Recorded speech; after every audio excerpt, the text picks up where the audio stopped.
Throughout life, we will all experience the feeling of betrayal, and it cuts deep. In this episode, I am going to share my 5 steps on how to process and navigate betrayal in a healthy manner. Welcome to the Abundance Hack Show, Season 4, where we are focusing on mastery. The last 3 seasons, I gave you the information. Now, we're focusing on integrating it into our lives and embodying it. If you are ready to master your thoughts, emotions, and patterns to feel whole, fulfilled, and really grounded in who you are without dimming your shine so you can live the abundant life that you truly desire, then you are in the right place.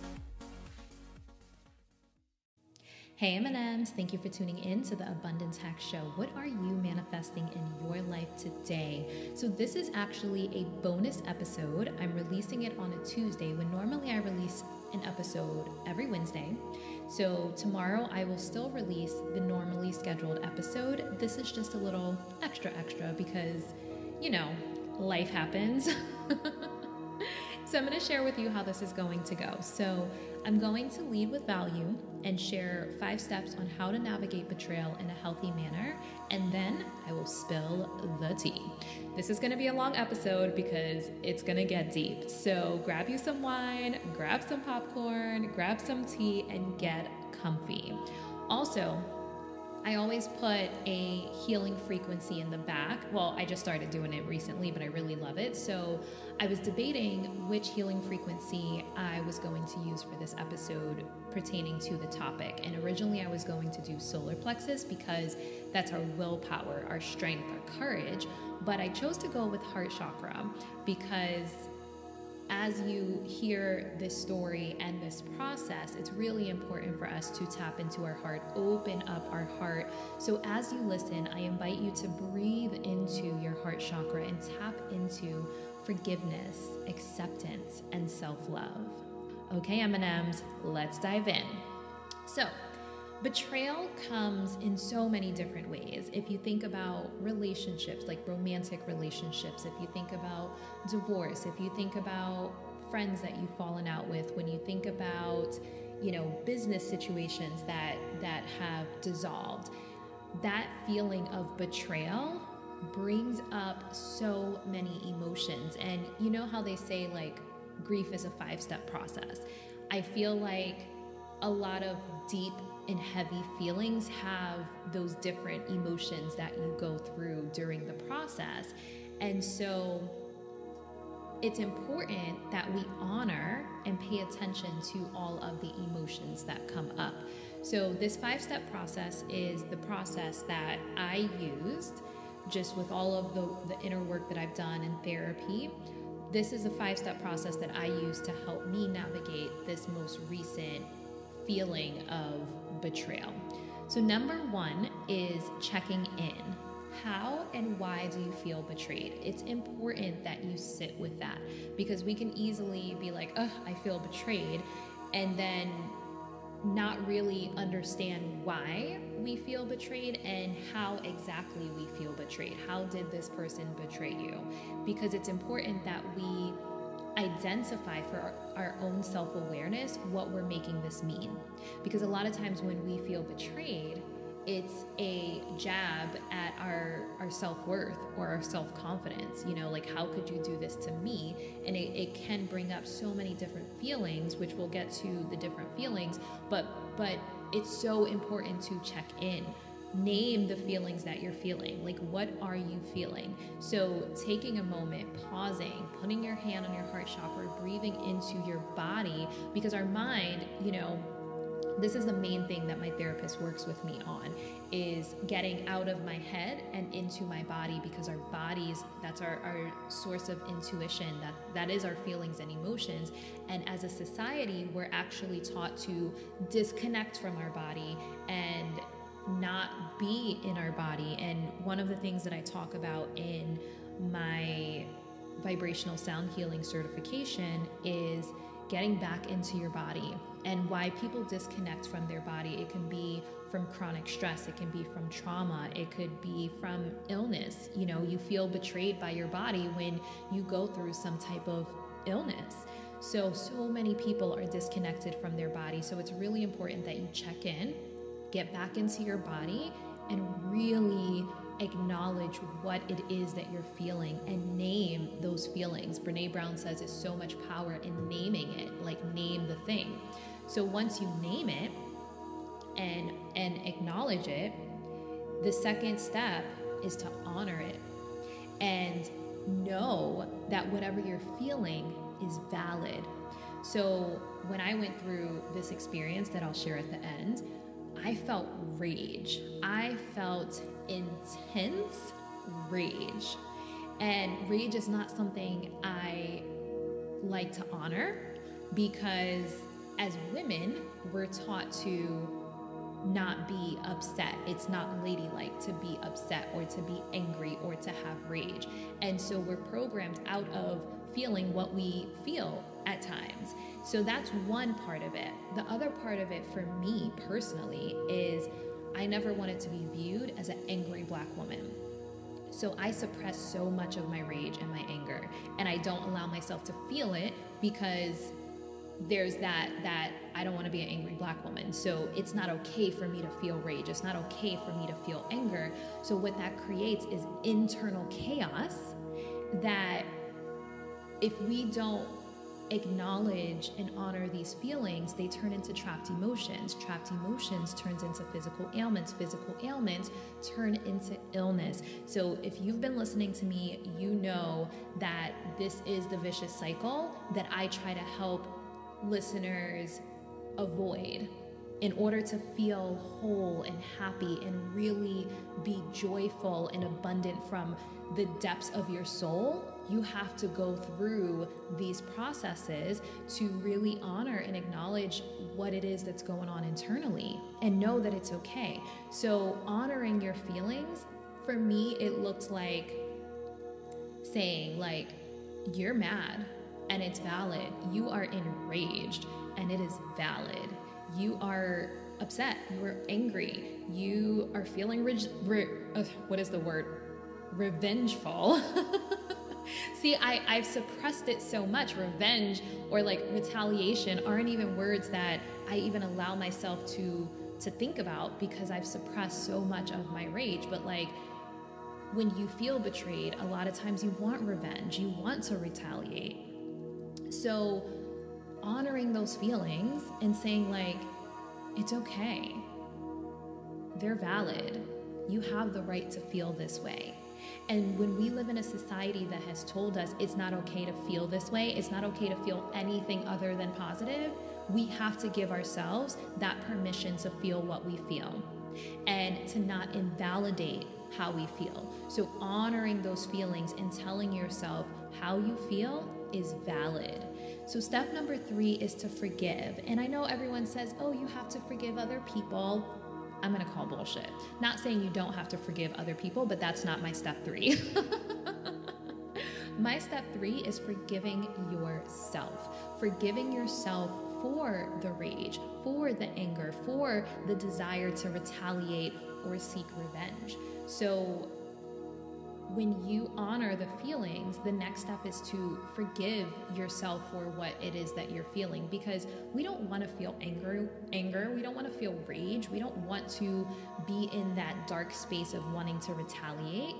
You know, like we don't want that. And so when you don't want it and you do feel it, then that can bring up shame. That can bring up embarrassment. And that can bring up guilt. I feel bad that I feel this way. I feel bad that I want to blow some shit up, you know? And so forgiving yourself for how you feel. So first honoring it and then forgiving yourself. So the 3 steps so far: acknowledge it, honor it, and then forgive yourself for feeling the way that you do. So having compassion and acceptance for how you feel. And for me, this betrayal brought up rage and anger. And we'll get to why later.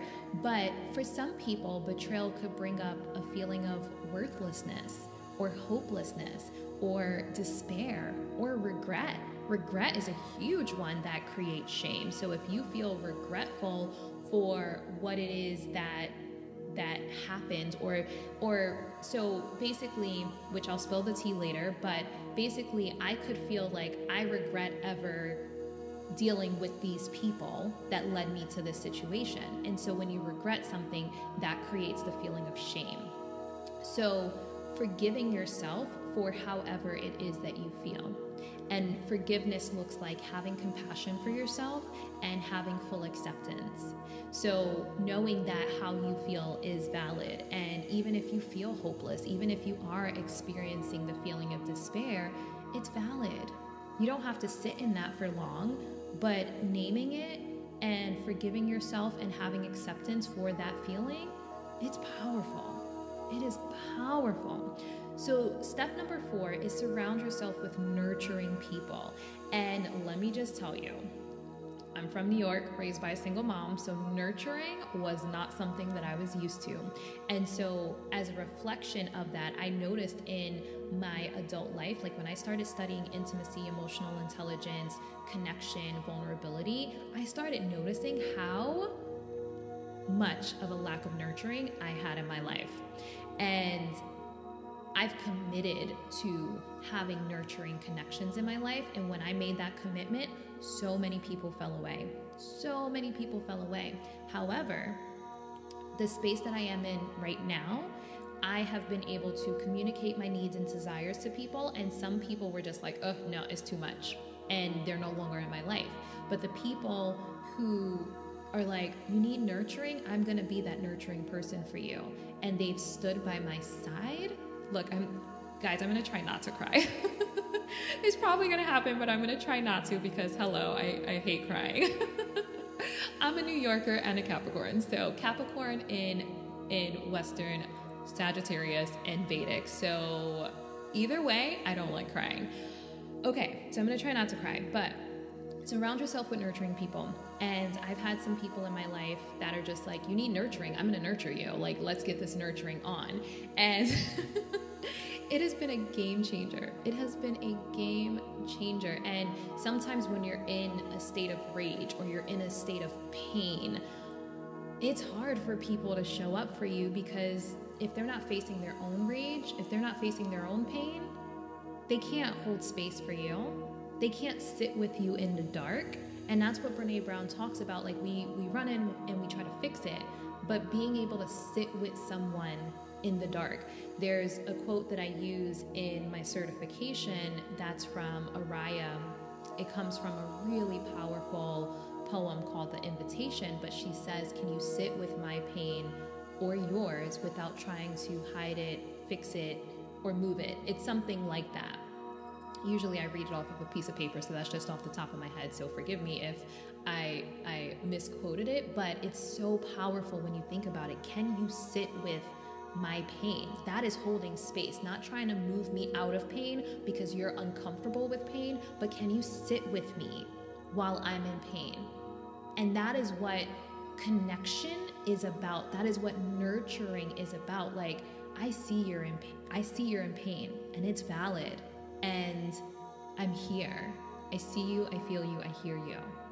When we try to move people out of their pain, and we do it from a good place, obviously, like we want people to feel better. We don't want to see people in their pain, but we really have to honor people's journey and let them move out of pain when they're ready. And that is so powerful. So when we try to move people out of pain before they're ready, it actually creates disconnect versus connection.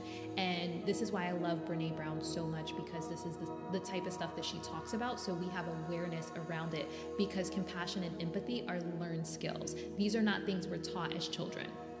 This is not things that we're taught sometimes even as adults, unless you do the work to study emotional intelligence, to study intimacy, to study connection and vulnerability and communication. And so when you can surround yourself with nurturing people that will truly hold space for you and truly be able to sit with you in what you feel, and you don't have to hide your pain. You don't have to hide your rage, and you can feel your rage and feel your pain without having shame around it. That is fucking powerful. Okay. So I had that through this moment. And oh my God, look, here's the tears again. I had that through this moment. And when I say it makes me feel so grateful. I was able to be like, I am fucking mad. And like, no one judged me because I made it a point to surround myself with nurturing people. And when I set my healthy boundary, like I need nurturing connections, the people who weren't nurturing fell away. And now the people that I have in my life, I am so ridiculously grateful for. Here go the tears. Oh my God. Let me move on to step 5. So, before I move on to step 5, my little way of surround yourself with nurturing people is people that will remind you of your magic. Because when you are in a space of navigating betrayal, you may not realize the magical, powerful, resilient, abundant being that you are. And having someone that reminds you of that, even when you can't see it, that's powerful. But obviously, when you're ready, because sometimes you need to sit in your pain. So having people that understand, like, okay, I'm sitting with you in your pain. Like, and Brene Brown says, like, she had to learn as a parent how to sit with her kids in the dark. And because she said, I used to always try to run in, flip the light switch on and fix it. But that doesn't create emotional resilience. So having people in your life that can sit with you in the dark, sit with you in your pain, in your anger, in your rage, in your grief, without trying to move you out of it, and still remind you of your magic and your light and your beauty. Oh, you guys. All right, let's move on to step number 5. Step number 5 is stand your sacred ground. You guys know I love me some Brene Brown. So Brene Brown says, stand your sacred ground. Don't puff up, don't shrink. So puff up for me looks like being in your ego, letting pride take over and navigate how you handle the situation. Pride and ego is in the driver's seat. And pride and ego a lot of times gets us into trouble. And then also don't shrink, because I had to sit with this for a few days. Like, do I want to speak about this? And I'm like, no, because I don't want to create drama. I don't want to gossip. But at the same time, I'm like, me not speaking about injustice, like Brene Brown says, if you guys ever get tired of listening to me quote Brene Brown, well, honestly, like, this is probably not the podcast for you if you're tired of me quoting Brene Brown. Because I'm always going to quote Brene Brown. Okay, so Brene Brown says that leaders are never quiet about important topics. And so I will not be silenced. And I will not be silenced because I don't want to appear as an angry Black woman. So I'm not going to not speak on this. Like, that's my trigger, which we'll get to a little bit later. I'm not going to not speak on it, because I don't want to be viewed as a certain thing. If someone looks at me as an angry Black woman because I'm sharing my truth, then that's their perception, and they're entitled to that. You know, we all are entitled to our own perspective, and I have to speak my truth. And that is what an aligned throat chakra is having the courage, the social courage to speak your truth, even at the risk of rejection or disapproval. And I say it every time I do a chakra balancing meditation, and this was an opportunity for me to embody it. And that's what I said season 4 of Abundance Hack is about, is embodying everything that we've spoken about. Because you could speak about it, you could read the books, you can listen to the podcast, but actually integrating it into your life and embodying what you stand for. And I stand for an aligned throat chakra and speaking your truth, even if it causes rejection or disapproval, and having full acceptance for yourself around your truth. So, 5 steps. Recap. Step number 1 on how to navigate betrayal in a healthy manner is check in. Check in. Identify what it is that you're feeling. Name it. Step number 2 is honor your feelings. Whatever it is that comes up, allow it to come up with full acceptance and no judgment. Honor how you feel. Number 3 is forgive yourself. If it's creating any type of shame, if you feel bad for feeling how you feel, forgive yourself. accept yourself. Accept that part. My therapist says there are no bad parts. So if part of you feels rage, accept that part and understand that that part has a purpose, and you can't suppress these things because just because you don't acknowledge it, it doesn't make it go away. Step number 4 is surround yourself with nurturing people that will truly hold space for you and sit with you in your dark moments, and then remind you when you're ready of your magic. Step number 5 is stand your sacred ground. Don't puff up, don't shrink. Don't puff up and let ego and pride be in the driver's seat, and then also don't shrink and speak your truth. So those are my 5 steps. Those are my 5 steps on how to navigate betrayal in a healthy manner. So I know you're waiting on the tea, like, what happened? What went down?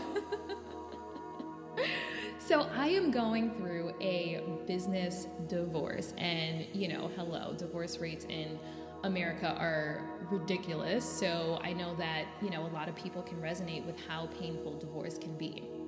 And it impacts everyone around you. It affects everyone around you. So I partnered with a company, and we are dissolving our business partnership, and it is ugly, to be honest. So I created a certification with them, and they wanted to teach my certification without me being there because they would profit more if I'm not there. So I'm like, okay, this is a little shady, but I'm okay with it because I'm a team player, and I get it. From a business standpoint, you want to make sure that you are profiting. So I get it.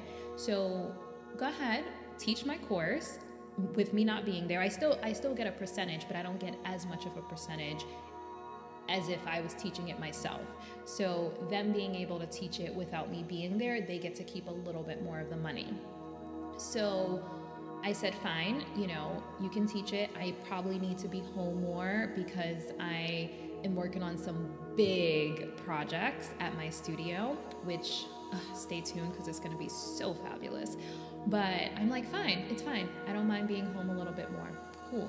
So if you're going to teach my course, I would like to go over do a little teacher training, go over the slides, go over the binder so we can create a teacher manual, which anyone delivering content would want that. Like anyone who's someone else is going to deliver their content, they would want that.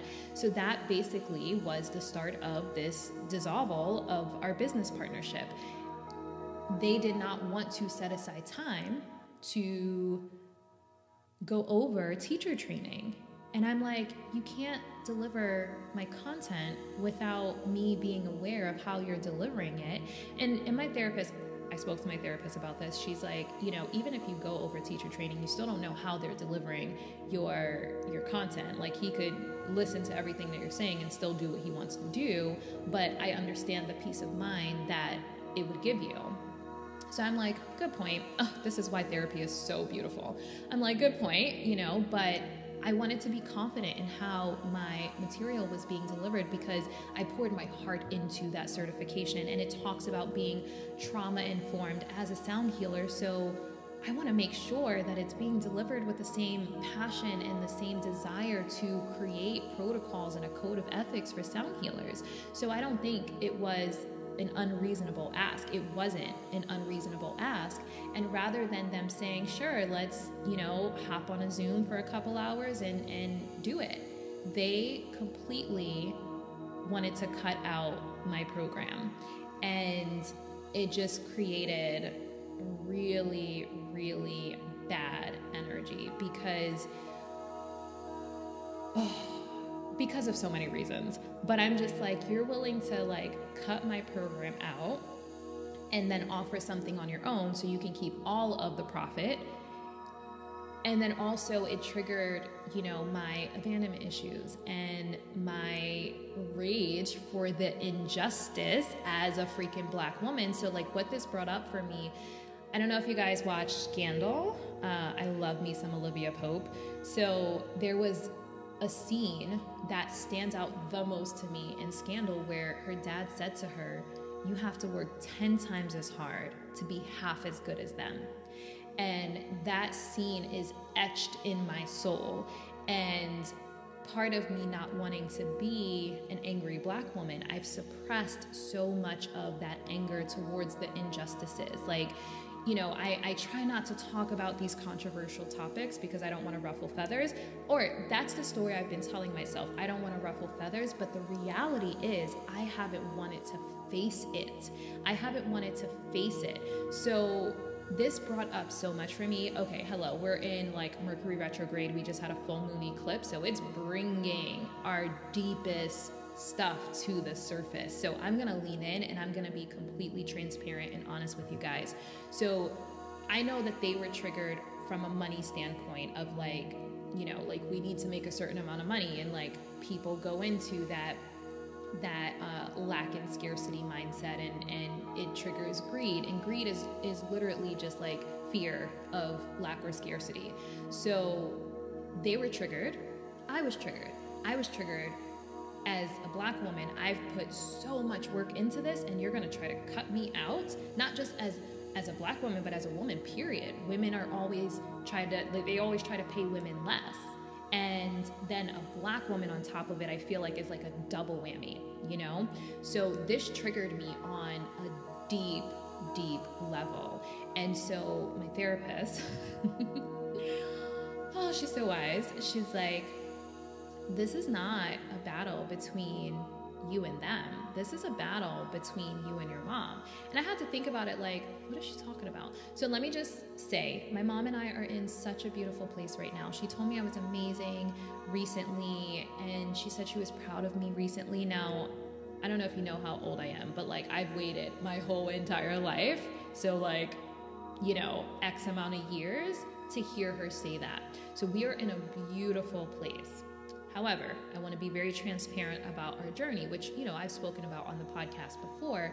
So there were times where I felt betrayed by my mom. And because she's my mom, it's literally the deepest wound. So betrayal is the deepest wound for me. So when I felt betrayed by this company, because I'm like, I'm just asking you to go over like a little teacher training, and you're going to completely try to cut me out because of that, it felt like that's what felt like betrayal to me. You're going to cut me out so you can keep all of the profits, and you rather like burn this bridge because I asked you to set aside time for teacher training. You're going to burn this bridge, you know? So it felt like betrayal. And because betrayal is my deepest wound, it was a massive blow for me. Like, it came unexpected, and it literally like shook me to my core, because I'm like, I am clearly asking for what I need to feel comfortable in this business partnership, to feel comfortable with my brand being attached to this company. And I'm serious about my business, you know, I'm serious about my brand, and this is what I need.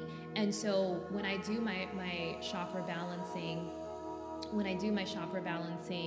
meditation, I always say it is safe to express your needs and desires. And what I realize in that is the world does not always make it safe for you to express your needs and desires, but even if your voice shakes, still express your needs and desires.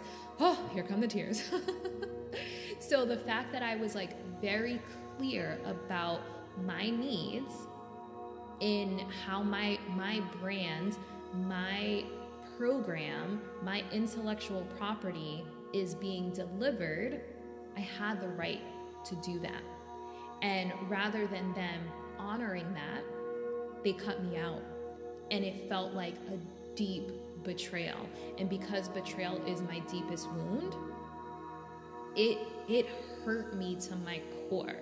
And obviously, I spent time this morning reflecting on it. Like, I did an Akashic Records reading, and the woman said, like, you and your mom have a soul contract. Like, my mom, like, I chose my mom. I chose the challenges. I chose the lessons. And so this was a life lesson for me. This was something that I was meant to experience and navigate and learn and grow from.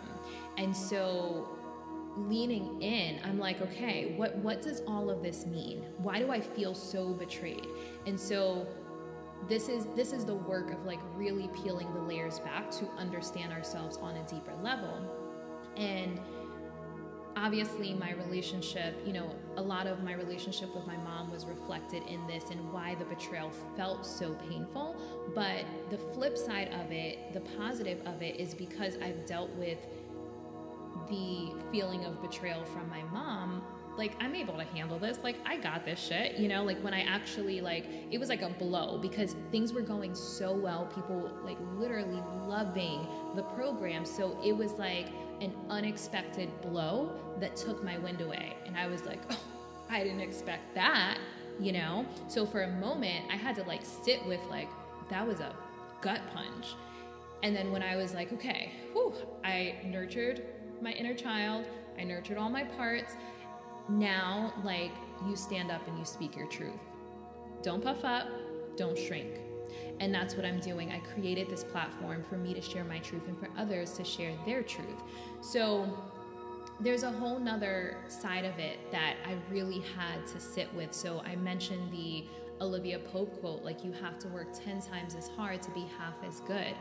I have suppressed that fact.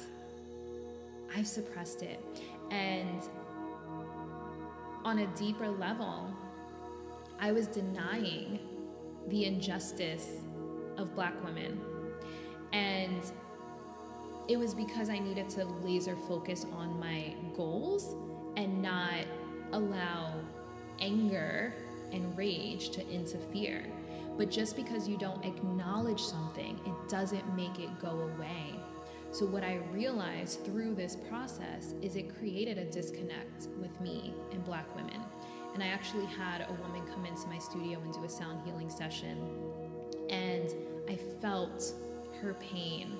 I felt it because, this is energetic work that I'm doing. And like all of the injustices and the fact that she feels tired. She didn't say any of this. This is just like intuitively like what was being released from her body when she was doing, like when she was in the session. All of the injustice and the frustration and the exhaustion from just having to wear all the hats and do all the things just to get a fraction of what other people have. I felt it. And here come the tears. I realized that I've disconnected from Black women. And if you look at, my life, if you've been following me on social media, most of my friends are white and most of my clients are white. This is just my reality. And it's because I've disconnected from Black women. So I just want to say, I'm sorry to any Black woman that ever felt a disconnect from me. And it wasn't coming from a malicious place. It was me denying the injustices because I didn't want to look at it, because I wanted to laser focus on my goals. And I'm also realizing this probably contributed to my relationship with my mom and my sister. And my family has always had this like, you think you're better than us energy towards me, which obviously hurt me deeply. And I never understood it. Like, yes, I'm fancy. Like, hello, I'm fancy. We all know that. I'm fancy, I'm extra, all the things. But it was deeper than that. It was like the injustices that Black women face, that doesn't happen to me. And this is one of the empathy misses that Brene Brown talks about. Like, it's pity versus empathy. I didn't have empathy for Black women. I more so had pity because I'm like, oh, that doesn't happen to me. That doesn't happen to someone like me. And I didn't say this consciously. This is like deeper level stuff that like, this is the inner work. This is like the real shit, like really peeling back the layers. I didn't have empathy. And it's because I didn't allow myself to see that in myself. I chose not to, because I didn't want to face my rage. I didn't want to face my anger. My fire scared me. It scared me. And that's why I suppressed it. And so if I allowed myself to really look at the injustices, to look at the fact that like I poured my heart and soul into this company and they think they can just like come in and cut me out so they can profit more, but because they're white men, they have more resources to hire, you know, bigger, badder attorneys to like fight me in court. Not saying that that's going to happen, but you know, I mean, who knows? The verdict is still out. We still don't know. Because I'm still, you know, in the midst of it. But like, I didn't allow myself to go to that place of like, this shit is not fair. Because one of the things that I learned is like, when I was younger, I used to always be like, this is not fair. And like, my mom used to always be like, life isn't fair. And so I was like, all right, okay, life isn't fair. So like, I'm not even gonna look at the unfairness, and I'm just gonna like, keep going. I'm just gonna, like, I'm from New York, you know what I mean? Like, it's survival of the fittest. So I needed to disconnect from that part of like, life isn't fair, to be the successful person that I am, to speak my truth and just, but making sure I speak all of my truth. I've spoken a fraction of my truth because there was a truth that I didn't want to look at. And this situation made me look at it. And whew, okay, let me catch my breath. So I had to face my fire. I had to face my rage. I had to face my anger. I had to face the part of me that was like, oh, I am gonna blow some shit up. Like, you picked the wrong one. Like, that is a part of me. Like, I am a strong Black woman. I am from New York. Like, there is a part of me that's like, oh, it's going down. You know what I mean? And I had to face that part of me that I don't like looking at, because I feel like it makes me unlovable, especially me being in the work of spirituality now. You're supposed to be love and light and have an open heart. So I'm over here like, I am gonna destroy them. I didn't want people to see that side of me. You know, I didn't want to see that side of me. But that is what Mercury retrograde is about. It brings our shadows to the surface, and it'll continue to do it every Mercury retrograde until you face it. I had to face my rage. I had to face my anger. I had to face my fire. And what I realize is fire isn't a bad thing, because that same fire is what makes me so determined and so driven. It's just directing the fire. The fire can burn someone, or it can light a path. And so me only acknowledging my fire when it's lighting a path and not when I'm enraged was me suppressing a part of myself. And my business therapist, so just to be very clear, I have two therapists. I have a business therapist. Her name is Nicole Lewis-Keeber. She's absolutely amazing. I actually interviewed her on the podcast. She talks about how trauma shows up in your business. And obviously, hello, like a lot of people need to hear that because of the situation. So I'll put the link for that episode in the show notes. Definitely go check it out. She is brilliant, and she's really helping people. I mean, she's helped me see how trauma has showed up in my business and why I was repeating some patterns. And she talks about burnout a lot, which, you know, I'm very passionate about. I have been burnt out as a business owner before. So yeah, she's amazing. Definitely go check out the episode. But one thing that she said when you know, she was helping me navigate this situation is that your rage, and I'm paraphrasing here, this isn't like verbatim quote, but your rage usually doesn't want to actually burn shit up. It wants to be heard. And when you listen to it, it usually calms it. And that was the thing.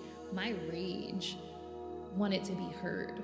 And the anger that I felt towards the injustices of Black women and women in general, I mean, just women in general, not just Black women, but especially Black women, it wanted to be heard. And for so long, I had not listened to it. And that's why I felt I needed to apologize and just say, like, I'm sorry, Black women.